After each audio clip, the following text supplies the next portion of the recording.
Olá, abençoado, olá, abençoada, com todas as bênçãos. Hoje nós vamos entrar imediatamente na ministração da palavra, que é uma palavra bem forte e direta. É uma ministração especial no sentido de ser quase um documentário, mas na verdade é um alerta. E ela tem por título A Falácia da Doutrina do Já Aconteceu. É isso mesmo. O objetivo deste estudo, antes de entrar diretamente nele, nós temos que entender que foi o apóstolo Paulo a quem foi encomendado o Evangelho para depois da cruz de Cristo, que é exatamente de Romanos a Hebreus.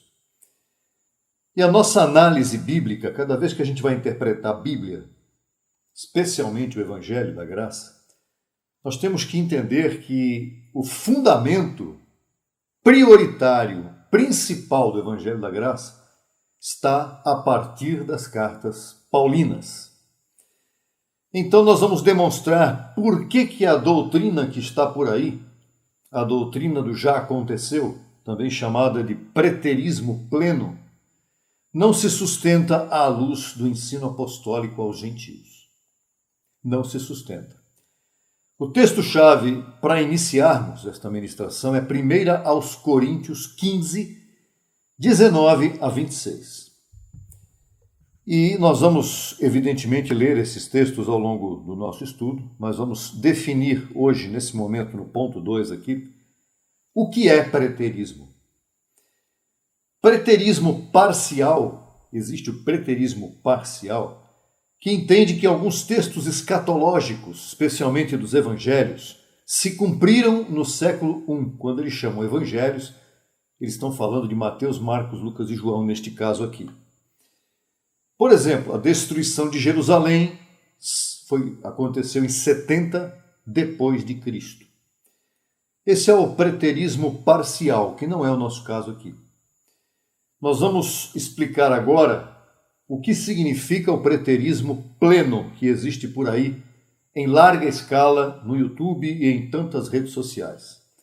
O preterismo pleno afirma que toda a escatologia bíblica, entenda-se escatologia como doutrinas dos últimos acontecimentos, tá?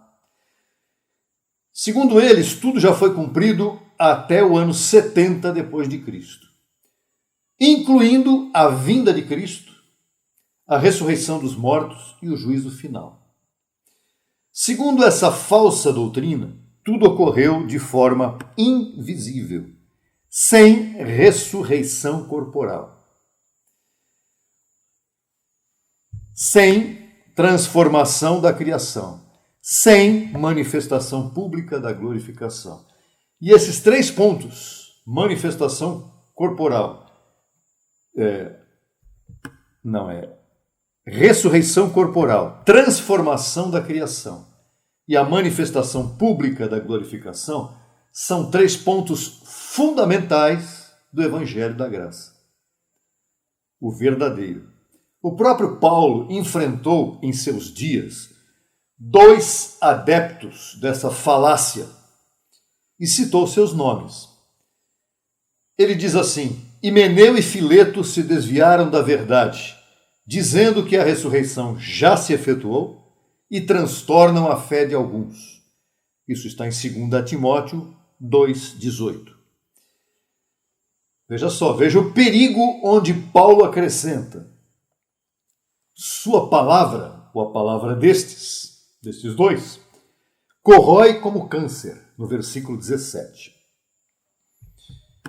Se isto acontece, é porque era uma falácia, era uma inverdade regada a bastante argumentação que mostrava ser favorável a esta inverdade. O ponto 3 que eu vou apresentar para vocês, nós apresentamos aqui um princípio hermenêutico paulino. O que é hermenêutica? Hermenêutica é a arte correta de interpretar a Bíblia. E nós vamos apresentar para você agora como é que Paulo interpretou aquilo que ele recebeu de revelação no paraíso, né? Nós já sabemos que ele passou por isso. Paulo constrói sua teologia sobre eventos futuros, históricos e corporais. E isso já diferencia Paulo do preterismo. Paulo não apresenta elementos meramente simbólicos, nem ou espirituais. Paulo, ele está se referindo a coisas reais, eventos futuros, que envolvem a história e que envolvem corpo. Paulo diz em Romanos 8:23, aguardamos a redenção do nosso corpo. O que é a redenção do corpo? O resgate de um corpo.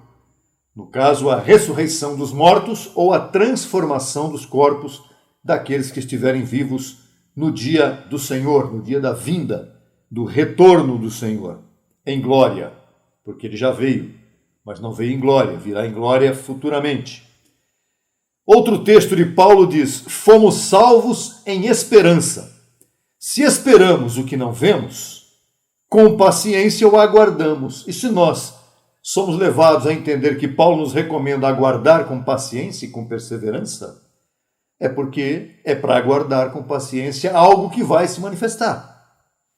Romanos 8, 24 e 25, exatamente na sequência do outro anterior.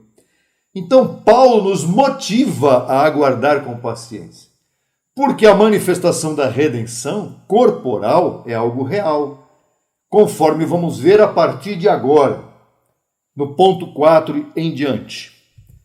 A ressurreição ainda futura. E aí nós entramos com 1 aos Coríntios 15.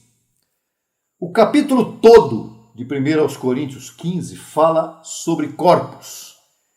Corpos celestes, corpos terrestres, corpos de animais, corpos espirituais, corpos das estrelas, corpos de tudo. Tudo envolve corpos. E corpos são coisas palpáveis. Vamos chegando lá. No subponto, ou no subtópico 4.1, nós vamos apresentar para vocês Cristo como primícias. O texto é: Cristo ressuscitou dentre os mortos, sendo ele as primícias dos que dormem. 1 Coríntios 15, 20. Ora, primícias implicam em uma colheita posterior. Não é verdade? Se há os primeiros frutos, ou se há o primeiro fruto, haverão também os próximos frutos dessa colheita. O corpo de Cristo foi o primeiro criado. E não é porque Cristo foi criado que ele deixou de ser Deus. Isso aí é para muita gente que pensa que pelo fato de ser criado, Cristo foi menor a Deus. Não. Cristo é igual a Deus e ele foi criado porque ele teve que se manifestar de forma humana nesta terra por 33 anos, como de fato aconteceu. Então, o corpo de Cristo foi o primeiro criado como modelo dos demais corpos que viriam depois. E o tópico 2 do ponto 4 fala a respeito da ressurreição corporal, visível, pública. O texto diz, semeia-se corpo natural, ressuscita corpo espiritual. 1 aos Coríntios 15, 44. A palavra espiritual aqui, ela é pneumatikos, do grego, e ela é diferente de imaterial. O fato de ser espiritual não quer dizer que é invisível. Olha, entenda bem isso. Não, porque Jesus, quando veio com este corpo, após a ressurreição, ele se manifestou, viveu por 40 dias aqui na terra e se manifestou publicamente a vários dos discípulos, a Maria Madalena e a tantos outros. Ele tinha um corpo palpável, não é? Era um corpo imaterial, não, era um corpo espiritual. mas não imaterial. Era um corpo transformado, não era um corpo abolido.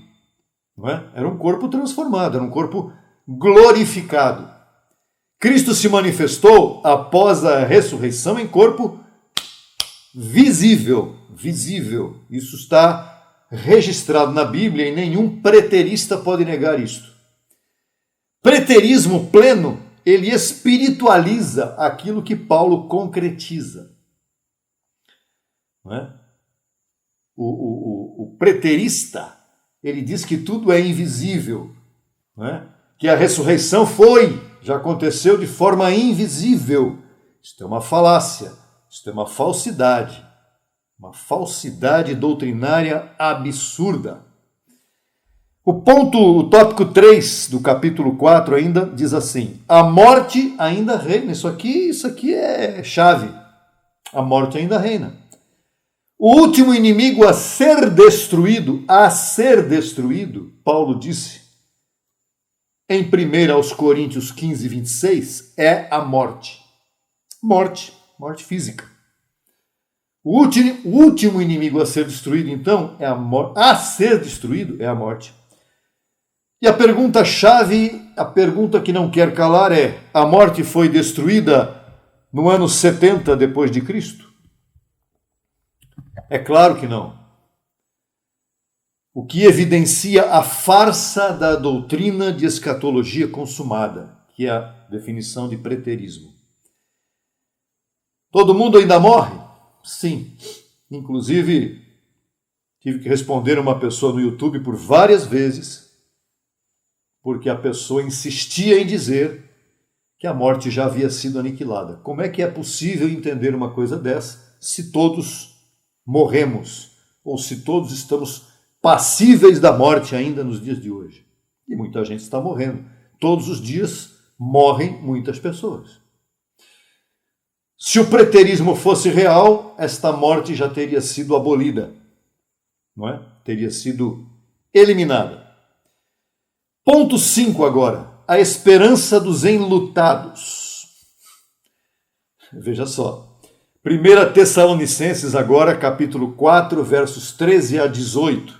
Um contexto muito interessante, onde Paulo, mais uma vez, desmascara o preterismo com os seus conteúdos, com as suas cartas, que é a doutrina do Evangelho de Cristo, propriamente dito, depois da cruz.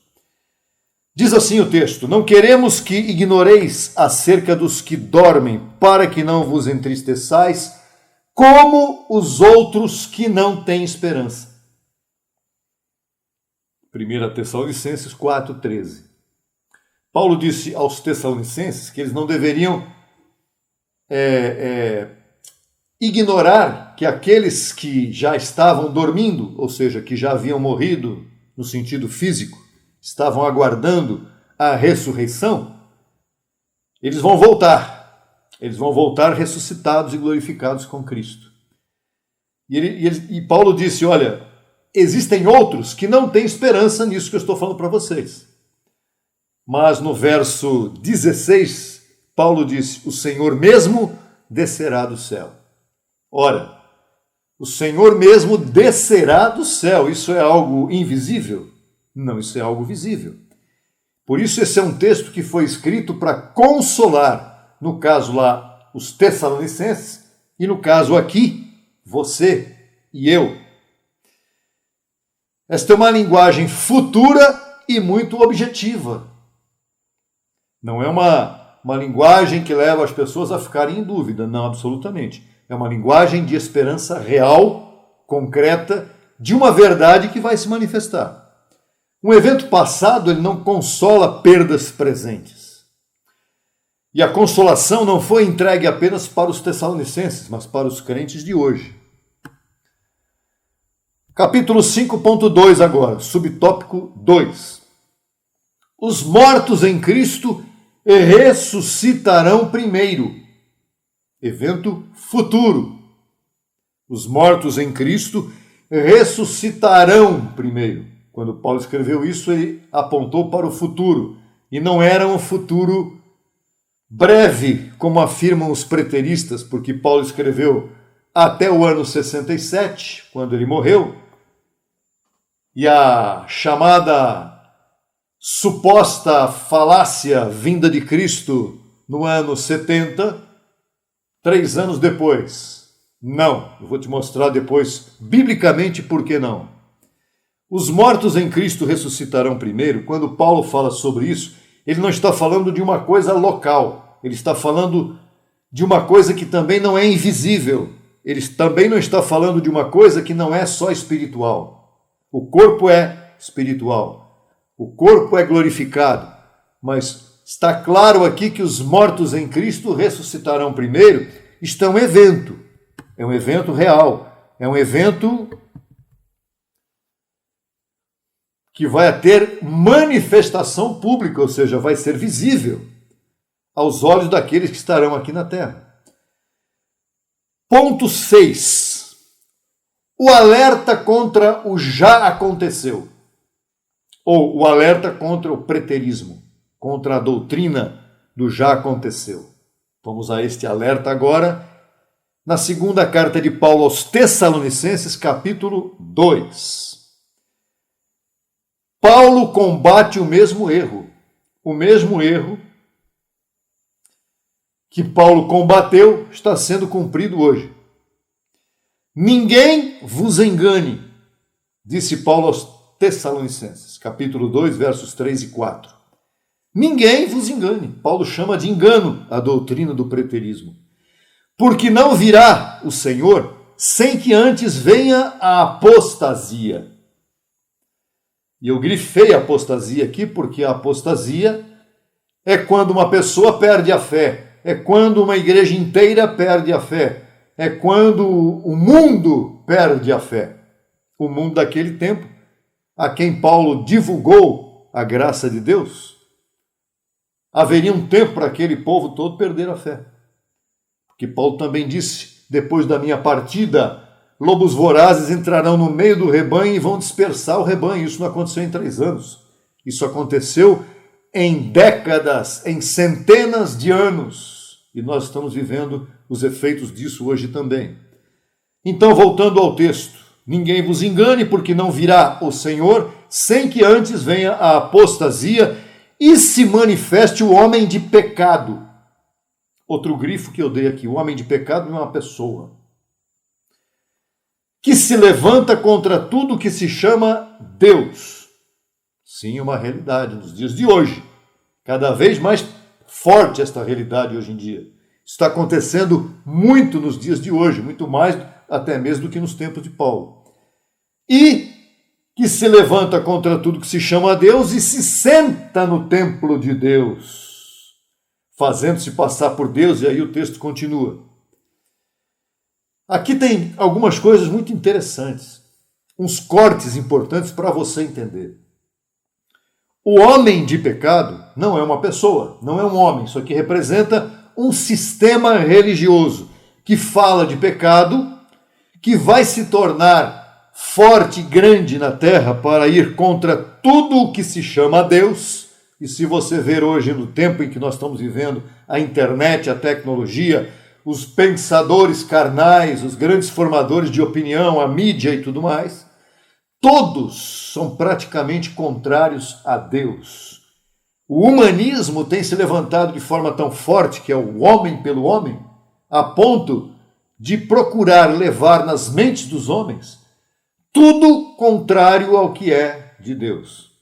Tudo contrário ao que é espiritual. Então, aqui diz que este sistema, ele se senta no templo de Deus. O fio de perdição, a mídia, tudo que tem possibilidade de trazer formação de pensamento, tudo que forma pensamento nos homens, e a internet é uma coisa absurda nesse aspecto,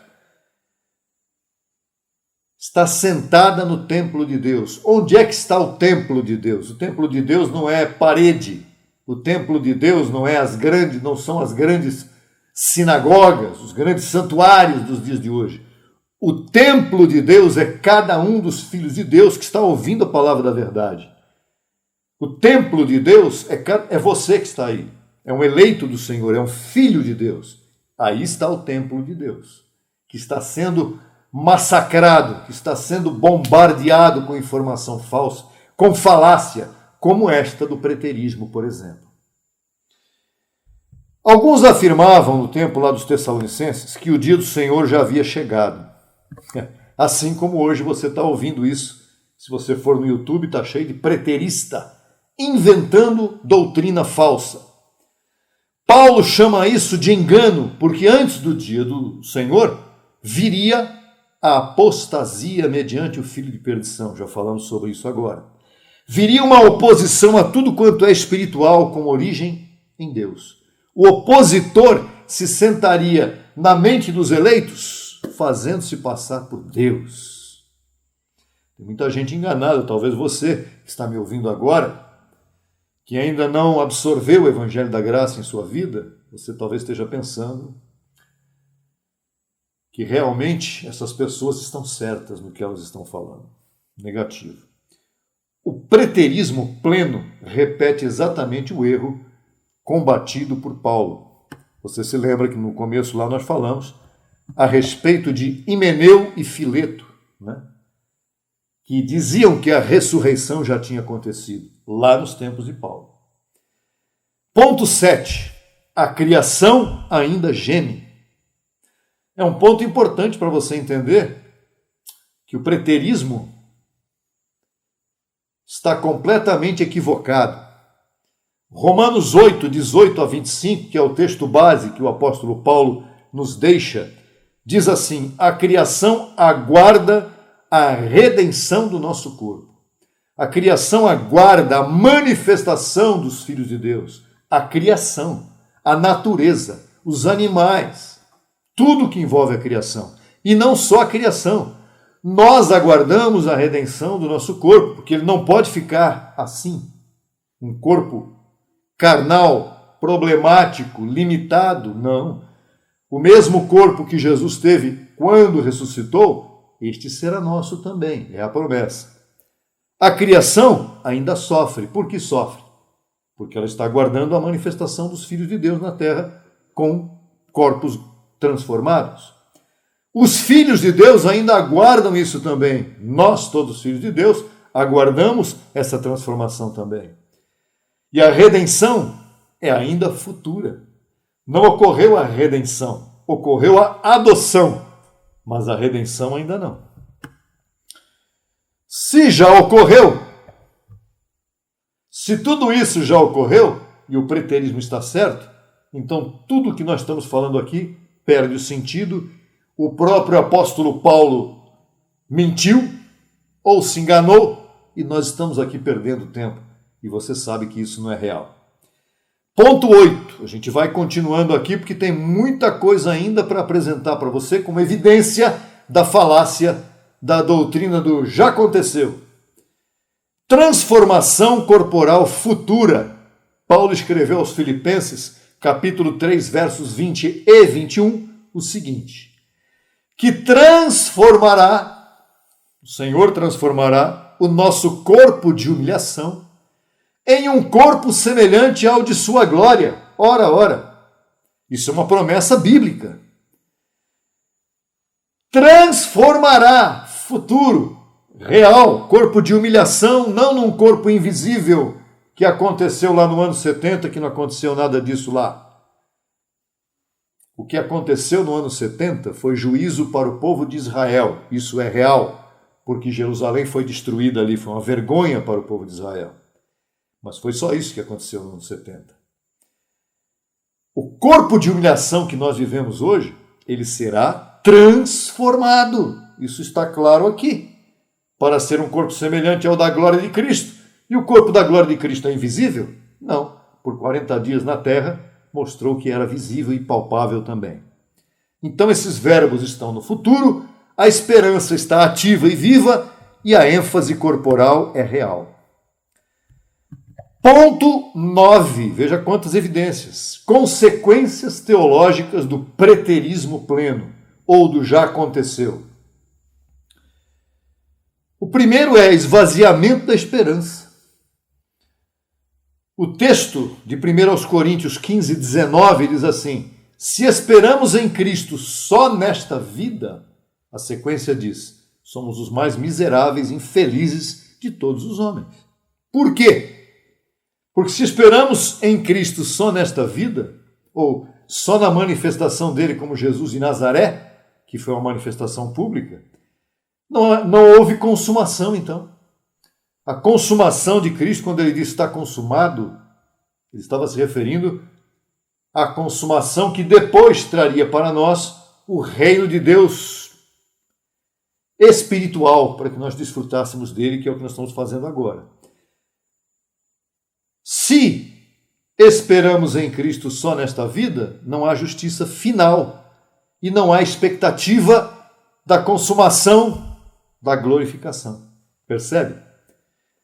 Ponto 10. Perguntas para discussão em grupo.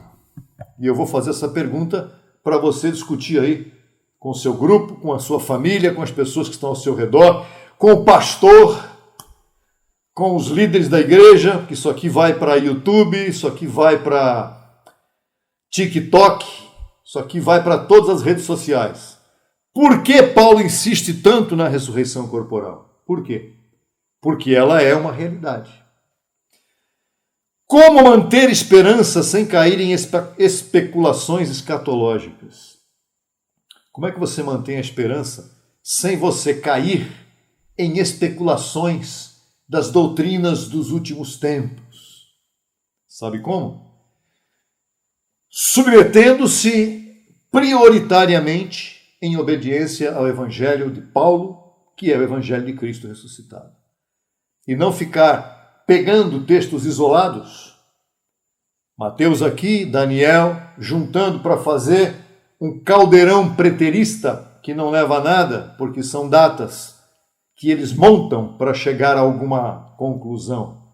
Coisas tipo testemunha de Jeová, não é? Que a gente sabe muito bem que não funciona. Ponto 11º, que já é a conclusão desse tema, desse estudo importante. Por favor, assista novamente. Ouça outra vez, peça áudio, peça apostila, eu te dou tudo. Conclusão.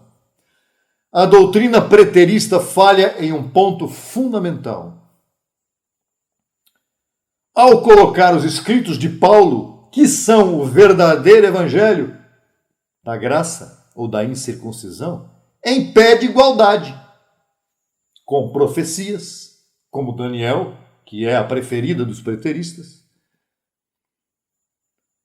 e outros textos, como Apocalipse também. Então fazem esta mistura toda para defender o preterismo e mostrar que não, o sistema tradicional é que está errado. Aqui não estamos falando de sistema tradicional, estamos falando do Evangelho da Graça. Eu estou apresentando para você evidências com base somente nas cartas de Paulo.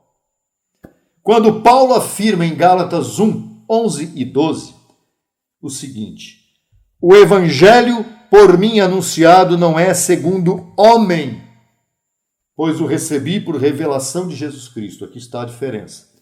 O preterismo não é evangelho de Jesus Cristo, não é evangelho revelado por Cristo aos preteristas. O preterismo é evangelho de homem. Mas Paulo disse que o evangelho que ele anunciou não é evangelho segundo o homem, mas recebido através de revelação do próprio Cristo, e isso está estampado no capítulo 12 da segunda carta aos Coríntios, e você tem isso lá na sua Bíblia. O Evangelho de Cristo, então, ele tem que ser encomendado, o Evangelho de Cristo encomendado a Paulo, ele tem que ser priorizado como doutrina acima de qualquer outro escrito bíblico. Até mesmo dos chamados evangelhos, Mateus, Marcos, Lucas e João. Por quê? Porque Jesus, em sua manifestação humana, ele não recebeu a incumbência de ensinar evangelho. Jesus recebeu a incumbência de cumprir a lei. Daniel, muito menos. Daniel foi uma profecia que ele mesmo não entendeu. João, no Apocalipse, também não entendeu o que recebeu. O único que entendeu foi Paulo. Estudiosos acadêmicos tratam de expor os estudos escatológicos mesclando ensinamentos históricos com visões místicas e projeções de datas, calculados de maneira puramente humana, e ao fim estabelece uma doutrina e muita gente cai nessa história. Por quê? eu vou daqui a pouco dar uma opinião pessoal, por que eu acho, por que eu acredito que pessoas se deixaram levar por essas doutrinas. Em 1 Coríntios 4, 6, Paulo deixa bem claro uma coisa que é fundamental e eu vou deixá-los com esse texto final desse estudo de hoje. Apresentei isto como exemplo em mim e em Apolo por amor de vós, disse Paulo, para que em nós aprendais a não pensar além do que está escrito. Hoje nós temos o Evangelho nas mãos. Paulo não tinha, mas nós temos. Nós temos o Evangelho de Paulo, o Evangelho de Cristo ressuscitado em nossas mãos. 14 cartas. O que está escrito ali não pode ser pensado além. Tem que ser aquilo que está escrito ali, que é o que é suficiente para você e para mim. Se tivesse que ter alguma outra coisa também, o Senhor teria preparado isso para nós. Então, Evangelho da Graça não é o que eu penso ou o que eu acredito, é o que está escrito. Quando doutrinas são estabelecidas por homens além do que a palavra afirma, o resultado é preterismo e universalismo, a respeito do qual nós falaremos em uma outra oportunidade. Deixo aqui a minha impressão pessoal que eu prometi anteriormente. A religiosidade deixou uma marca de esgotamento mental nas pessoas. A religiosidade, sistema legalista, religiosidade através de coisas que acabaram se misturando com autoajuda, enfim, o falso cristianismo, o cristianismo parcial, não é a mescla de graça com lei, deixou uma marca de esgotamento mental nas pessoas. A impaciência de ter que aguardar as promessas bíblicas, principalmente vinda de Cristo, ressurreição dos mortos e juízo, as pessoas ao longo dos tempos, a impaciência, o esgotamento, isso não vai acontecer nunca, isso é mentira, isso eu vou acabar acreditando no já aconteceu tudo. É isso que acontece. E outros já começaram a inventar também outras coisas. Nós vamos falar depois sobre isso, mas hoje o que interessa é isso aqui. O Senhor não voltou no ano 70 depois de Cristo. O Senhor vai voltar glorificado. E os que morreram em Cristo virão ressuscitados. Esta é a palavra de Paulo, que foi o único que foi até o terceiro céu para receber esta informação. E nós temos que ter esta base sólida como fundamento de nossa fé. Então, a escatologia paulina não é curiosidade sobre o fim. O Apocalipse é curiosidade sobre o fim. O Apocalipse todo mundo estuda porque quer arrancar de lá a melhor interpretação para poder passar para os outros que são seus seguidores. Mas Paulo não tem uma escatologia cuja finalidade é uma curiosidade sobre o fim. A escatologia de Paulo é fundamento de esperança e perseverança. Se você estiver fundamentado em Paulo, você pode esperar com tranquilidade, com convicção, com perseverança e com firmeza até o fim de seus dias nesta terra, se isto acontecer ou tiver que acontecer, porque pode acontecer antes a ressurreição e você está vivo ainda, mas se você tiver que passar pela experiência da separação espírito da alma e do corpo, aí sim, você vai com fundamento definido de perseverança e de esperança. Por isso, na verdade, o último texto que eu vou deixar com você é este agora e aqui encerro. Sede firmes e constantes, disse Paulo, sabendo que no Senhor o vosso trabalho não é vão. 1 Coríntios 15, 58.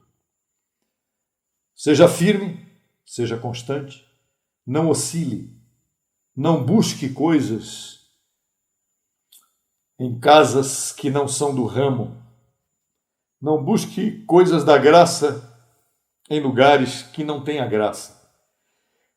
O que tem lá já aconteceu, ou é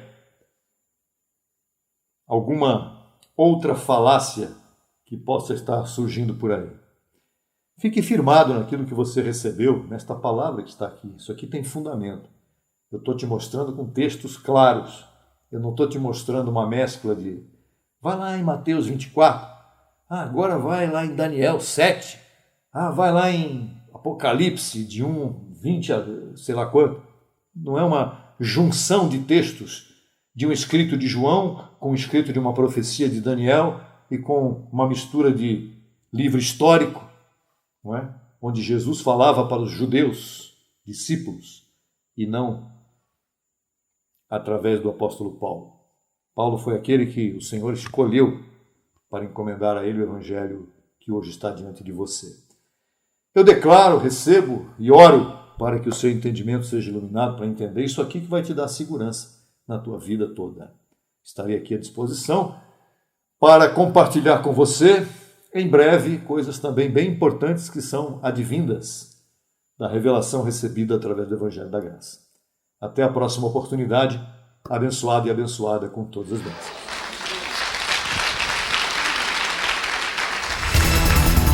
Solicite material inteiramente grátis pelo WhatsApp 11 95002 5531.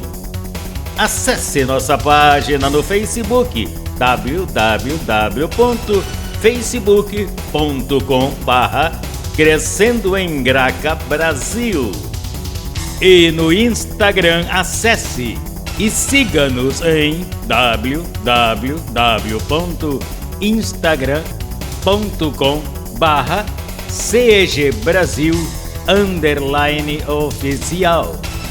Acesse também nossa rádio web 24 horas www.radiograca.net. Também pelo nosso aplicativo Rádio Graça, disponível no Play Store. No YouTube estamos em 2 canais. Na barra de pesquisa você digita Crescendo em Graça Brasil Oficial. Neste canal você desfrutará de louvores, conferências apostólicas, confissões em graça, especiais musicais e muito mais. Nosso segundo canal, Crescendo em Graça Brasil Estudos, www.youtube.com/Crescendo em Graca Brasil. Neste canal você desfrutará de estudos bíblicos em apostila, com base em mensagens do apóstolo e doutor José Luiz de Jesus Miranda. Declaramos os olhos de teu entendimento iluminados com o conhecimento da verdade, abençoados com todas as bênçãos.